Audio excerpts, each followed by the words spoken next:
Aujourd'hui, on assiste à un changement de paradigme car les réseaux sociaux ont bouleversé la communication d'entreprise. Elle devient un enjeu interpersonnel, from people for people. Du coup, les entreprises sont confrontées à deux principaux défis. Premièrement, avoir des leaders qui sont capables de faire rayonner l'entreprise sur les réseaux sociaux.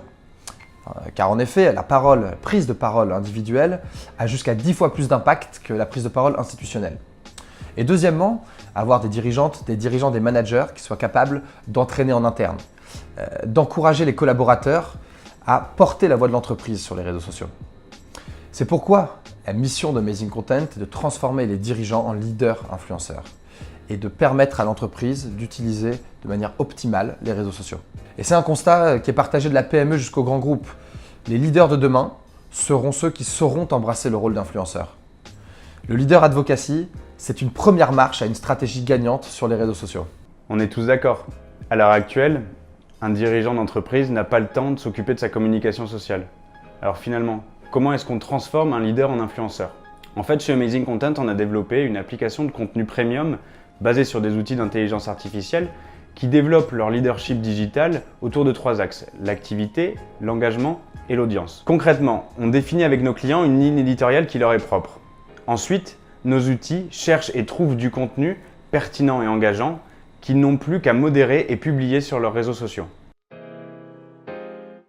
Être à l'écoute de sa communauté, en fait, on n'est pas dans une communication one-way, il faut écouter les commentaires, savoir ce que disent les gens, et en même temps être un peu outillé, être un peu préparé à cela. Et c'est là où intervient Amazing Content, parce que ce que j'aime dans le produit, c'est justement qu'il y a une forme d'algorithmie qui connaît mes thématiques, qui connaît mes enjeux, qui va me proposer un contenu que j'ai peut-être pas vu dans ma veille et que je vais pouvoir sélectionner et pousser vers mes communautés que je connais très bien parce que je passe du temps à lire ce qu'ils me disent et ce qu'ils me racontent.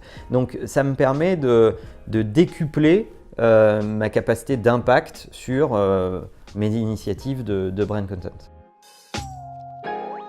Et l'impact, il est significatif. C'est-à-dire qu'on a multiplié par 10 le nombre de visites. Je crois que ma plus grosse surprise à la découverte de Amazing Content, c'est finalement la finesse de l'algo, qui était capable de me proposer des contenus qui étaient véritablement en affinité avec mes thématiques. Pour moi, il n'y a pas de concurrence, parce que le service qui est proposé par Amazing, qui permet de mettre à la fois ses hashtags, ses mots-clés, à la fois de cibler, à la fois d'identifier, à la fois de choisir son planning horaire et autres, je ne l'ai pas vu en qualité par les Scoop-It, HotSuite, Buffer et autres. Je perdrais beaucoup de temps à refaire tout ça à la main, parce que quand tu veux ce rythme-là de publication et cette quantité-là de contenu, ça mobilise vraiment un peu d'énergie et tu es obligé en plus d'avoir le regard d'autres personnes, parce que si tu te sers que de ta veille perso, tu as tendance à t'enfermer dans des thématiques, alors que là, ça te suggère finalement des sujets proches, mais que tu n'aurais peut-être pas regardé instinctivement.